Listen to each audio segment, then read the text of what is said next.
Nada. Nosotros los hombres no tenemos sino los dos pies, los zapatos rotos y un camino que no conduce a ninguna parte. Gonzalo Arango. Nada. No quiero nada. Nada de tu amor insulso. Nada. El beso corroído de tu amor. Nada. Ni el ojo oblicuo del ayer. No quiero la terquedad silente del ocaso, el sino de tu adentro débil, ni el rojo febril del desengaño. Nada. El adiós, tu ausencia, el olvido, nada. Solo quiero este inmenso deseo de saberme nada, con quien despierta en el círculo del fuego, más allá de la palabra y el silencio atribuido a Dios. Requiem con coro de gansos. Este es un requiem, una salsosa música por tu partida, el guaguancó del adiós, la bienaventurada melodía del olvido, címbalo y campanas por tu abominable amor. Este es blues sin lamentos, una liturgia de risas orquestadas, el amortajamiento de bellas sinfonías, la sacra música de un pagano corazón que ríe ante tu pronta y definitiva ausencia. Mesa de requiem con coro de gansos, exequias de una idílica obsesión. Vamos a festejarlo, sin sollozos ni gemidos. Ya no hay más mi corazón hecho pedazos. Ha muerto, sin consecuencias, sin dolientes, sin amor. Paz en tu violento porvenir.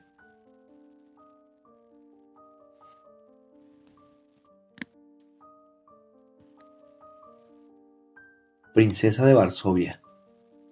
Quizás la noche pretextó la escena del estival sosiego de una ciudad sin ventanas, una plaza, un banco, una calle, un ángel no caído en vísperas de cenizas, ave lucífuga que la noche no olvidó. Quizás la concurrencia de azares compartidos vino a encontrarnos en la tímida mirada, en el palabrerío inútil que preludiaba el amor. El albur ofertó el sortilegio que anudó la madrugada. Fue entonces cuando, tomados de la mano, establecimos que el mundo era una flor. Tú venías con la sonrisa rota, en el aciago silencio, en el falso festín del desengaño, con una historia de ásperos caminos y un puñado de sueños empantanados. Pensé, nadie comprendió, ninguno advirtió las mariposas en su vientre, nadie acercó sus manos al fuego sagrado de su espíritu y el amor una entelequia que ninguno conoció. Desde entonces ha sido mía tu canción, el rumbo de tus horas, la consubstanciación del pan y el trigo. Princesa de Varsovia eres, y tú, corazón, la ciudad amurallada que resguarda nuestro amor.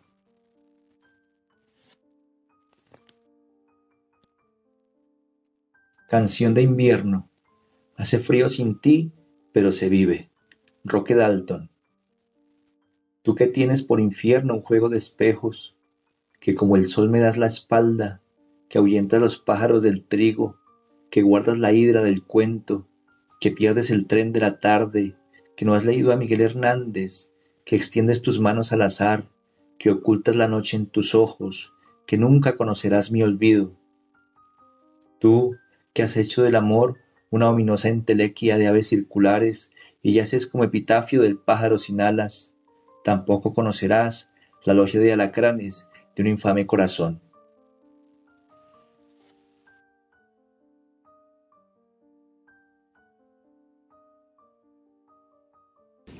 Decía el poeta Armando Rojas Guardia que la poesía es un acto compartido, que difícilmente uno pudiera gozárselo solo.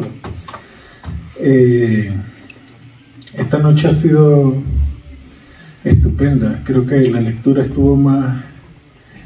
fluyó más que anoche. Ayer en Pasto quizás todos estábamos muy cansados y yo con mis hermanos poetas colombianos estábamos buscando la razón por la que esta noche había sido tan fresca, tan amena, que había fluido con buena energía, y los poetas colombianos me revelaron que fue por la lectura de la amiga Bela Ventura, su poema de la vagina, que los entusiasmó a todos a tener un mejor ánimo, y que todos estuvimos de acuerdo que era verdad.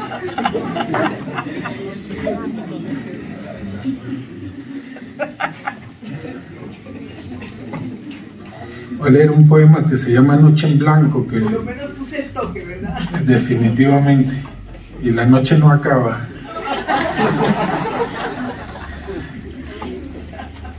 El poema se titula Noche en Blanco.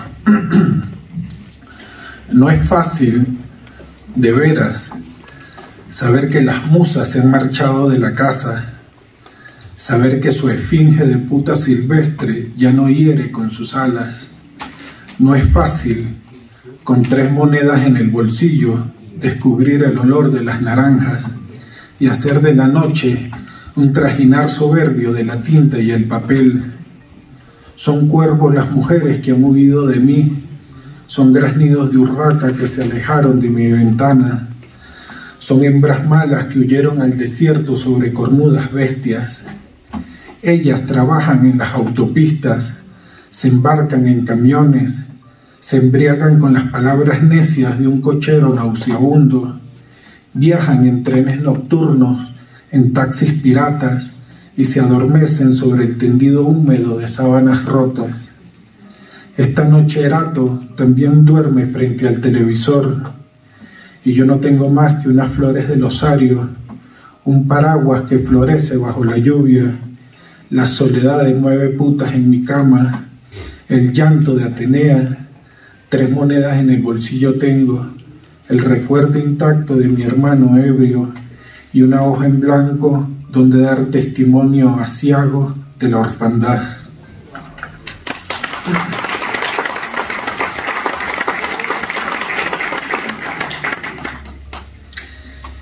Y uno más y nos vamos.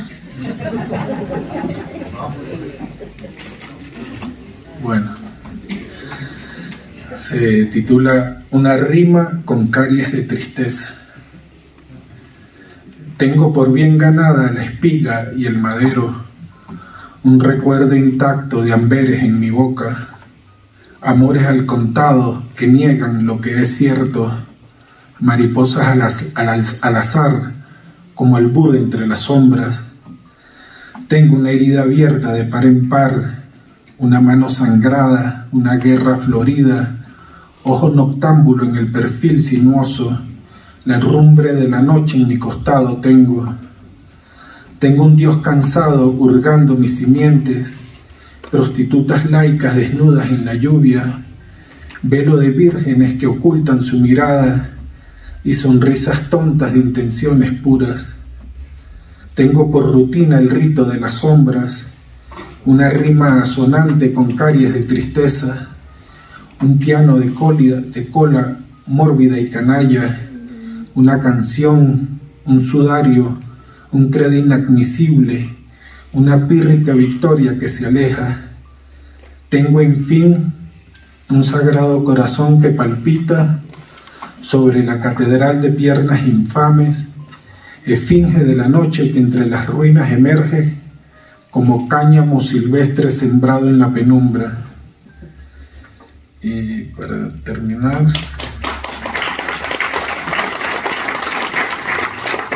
este es un poema que se titula Oración Nocturna. Es mi propio credo, es la oración que yo realmente hago cada noche antes de acostarme.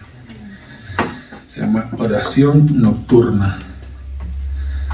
Seré el responsable de que la muerte no muera del todo, que de sus entrañas resurjan los almendros, que de su agónico resplandor se restituya el vuelo.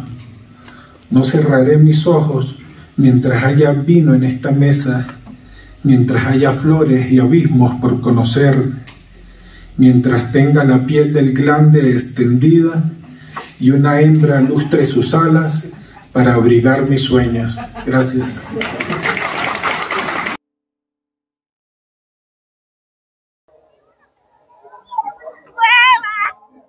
Buenas tardes, un saludo a TV Quebrada.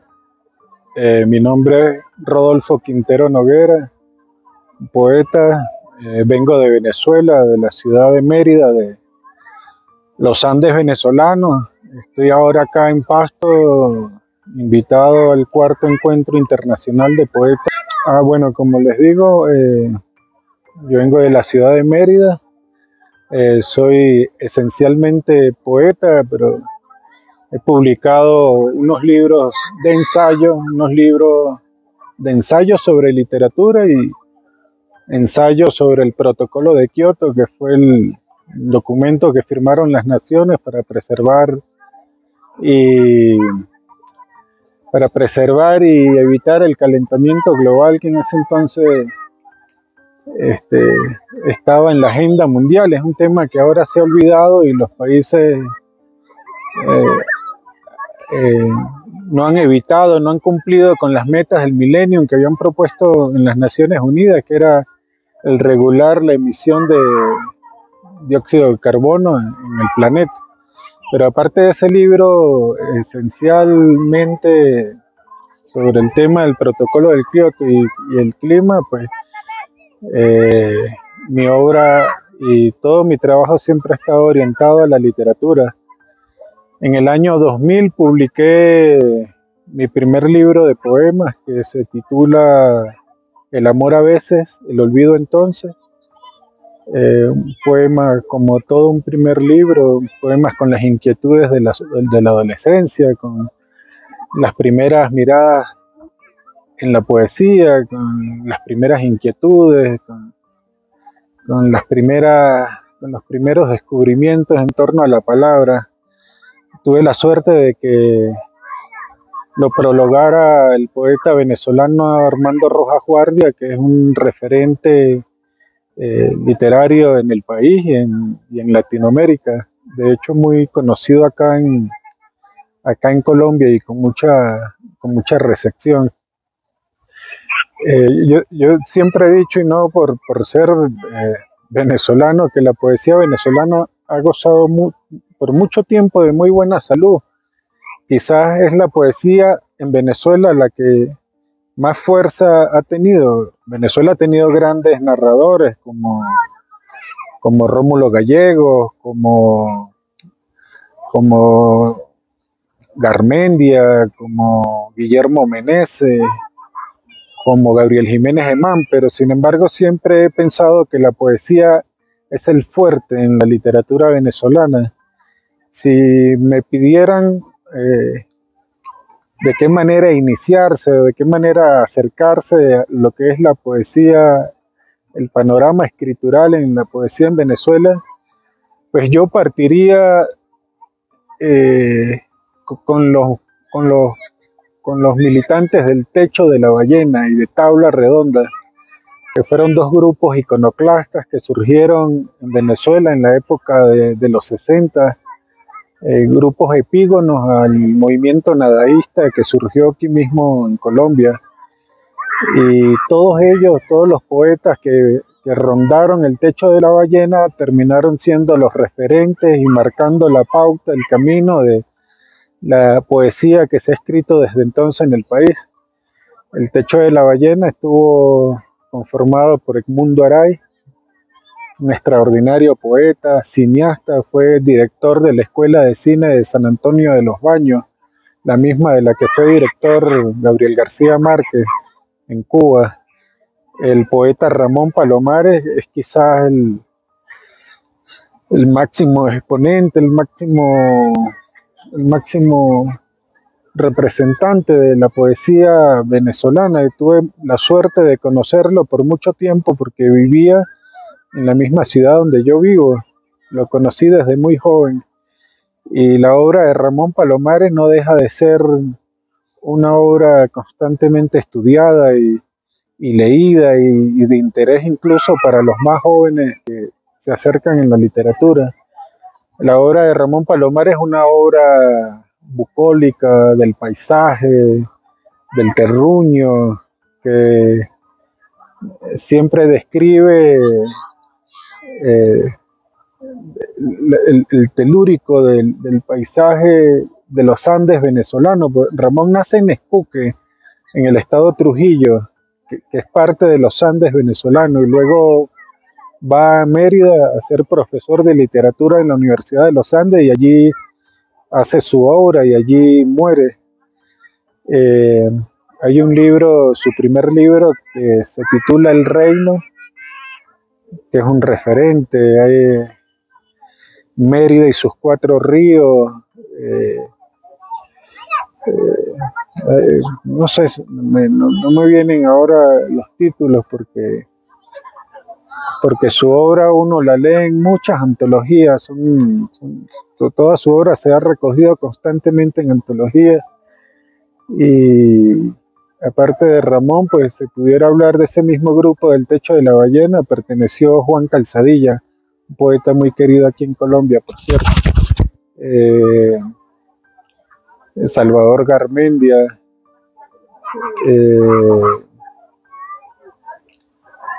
Reinaldo Perezó.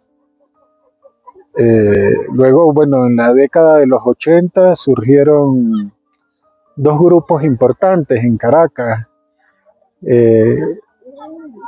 con la misma vena del surrealismo, con la misma tendencia de preservar el lenguaje cotidiano, de una poesía más bien conversacional, que se fundó alrededor de un grupo que se llamó Tráfico y Guaire, que trataba de dar características a lo que era la Caracas de entonces, que era un tráfico permanente en la ciudad, y el Guaire, que era es el río que surca la ciudad de Caracas, que es un río lejos de ser saludable, es un río turbio, es un río comedor, es un río moribundo. Entonces este grupo trató, al llamarse Tráfico de Guaire, de darle las características y darle nombre a lo que era la Caracas de entonces. A ese grupo perteneció Yolanda Pantin, perteneció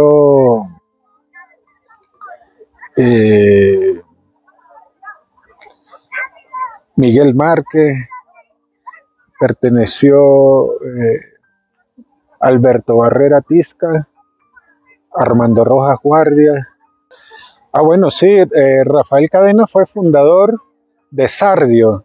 Sardio es un grupo anterior al Techo de la Ballena, pero anterior por unos años, del cual también perteneció Ramón Palomares, pero Sardio, hay 2 grupos que son anteriores al Techo de la Ballena, que son Sardio y Tabla Redonda, pero sus miembros de uno y de otro terminaron conformando luego el Techo de la Ballena. Rafael Cadena es nuestro referente, ha ganado los premios más importantes de poesía adentro y fuera del país. Aún con vida, hace una semana se le celebraron los 92 años. La poesía de Cadena, pues, es una poesía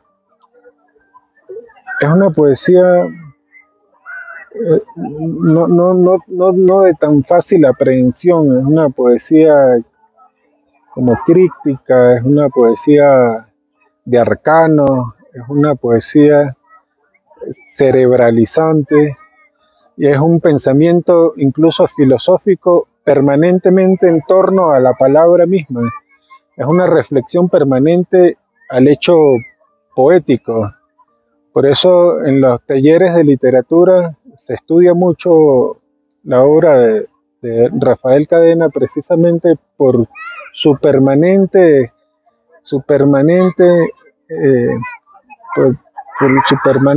tema en reflexionar y en pensar en el poema y en torno al poema, hacer una reflexión filosófica, espiritual en torno a la poesía misma.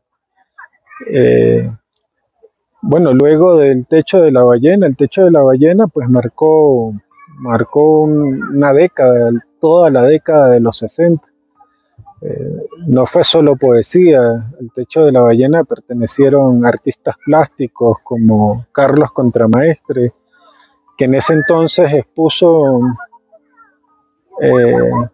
en Caracas una muestra artística que se llamaba Homenaje a la Necrofilia, donde colgaron en una sala de exposición partes de cadáveres de animales y de carnes frescas, y bueno, eso era el Techo de la Ballena, un grupo que buscaba romper con el lenguaje artístico y con el lenguaje político, incluso con el lenguaje social de la Venezuela de entonces. Ya a finales de los 70, 80 surgieron otros grupos en las regiones, ya no en Caracas, sino en las regiones importantes. Un grupo en Maracaibo, que es una ciudad limítrofe con Colombia. Surgió un grupo que se llamaba 40 bajo sombra, haciendo referencia al calor excesivo que hace allí en la ciudad de Maracaibo, muy cercana a la Guajira colombiana. A ese grupo perteneció el poeta Blas Peroso Naveda y pertenecieron poetas como Rafael José Muñoz, Rafael José Alfonso es un poeta de Trujillo. En Margarita surgió un grupo, Sol Cuello Cortado, uno de sus representantes más notorios es el poeta Gustavo Pereira. Y así en la ciudad de Mérida, donde yo nací, surge el grupo Mucuglifo, un grupo que funda el poeta Gonzalo Fragui con el poeta Gregory Zambrano y el narrador Amable Fernández, que ese grupo, siendo de Mérida, tuvo la fuerza para proyectarse hacia todo el país y además caracterizar una poesía que ya no lidiaba con la política, sino que lidiaba con las cosas cotidianas de la vida, con las cosas simples, la poesía conversacional, la poesía del hecho cotidiano.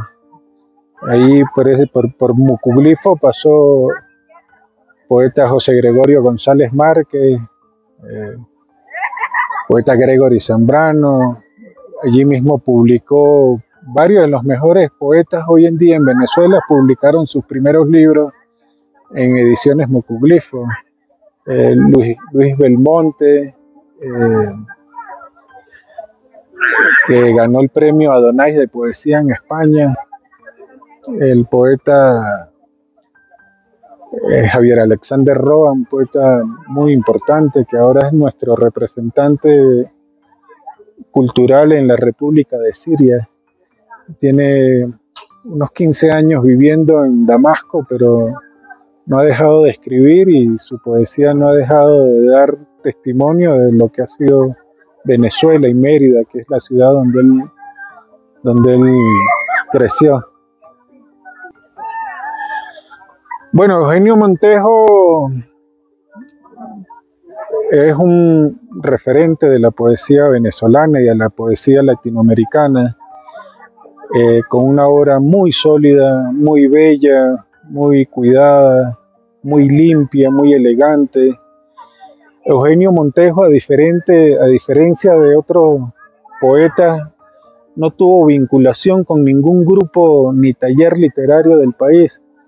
Él construyó su obra solo. Toda su obra la escribió al margen de los grupúsculos literarios que de alguna manera imperaban en el país. Fue un poeta, fue abogado de profesión, fue un diplomático que representó a Venezuela en varios países, tuvo labor diplomática, pero quizás la más importante fue su presencia como embajador de Venezuela en la República de Portugal.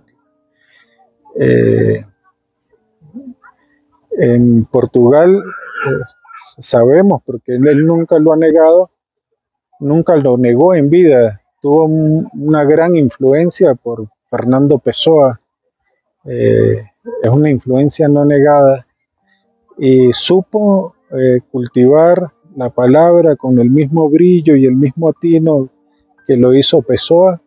Incluso en su obra se hace varios heterónimos, publicó libros bajo el nombre de Sergio Sandoval, publicó un libro que tituló El cuaderno de Blas Col, publicó un libro bajo el nombre de Iván Linder, no recuerdo bien. O sea, lo que quiero decir es que buscó, al igual que Pessoa, multiplicar su voz, pero que cada voz poética tuviese o correspondiera a un nombre propio que no era el suyo.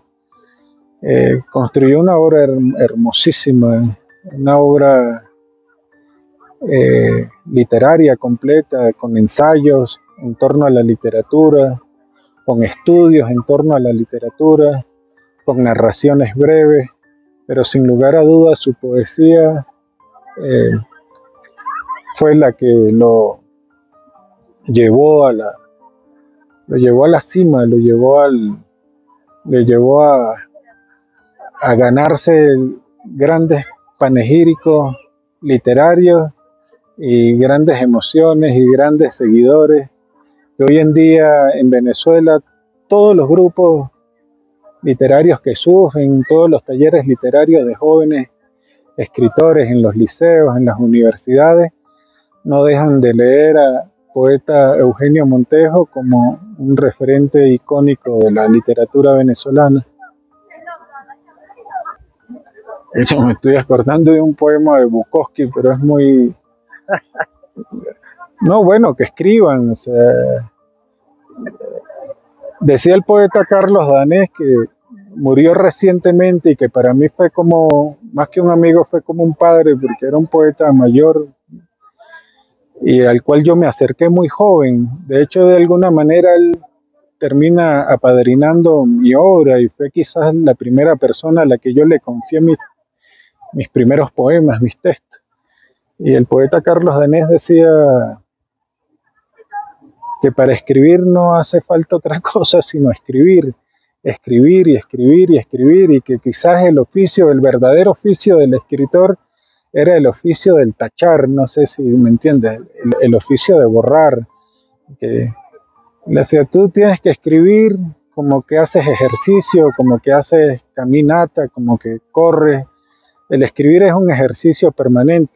Es muy probable que el 90% de lo que escribas no terminará siendo un poema, no terminará siendo nada, pero te da la posibilidad de que tú mantengas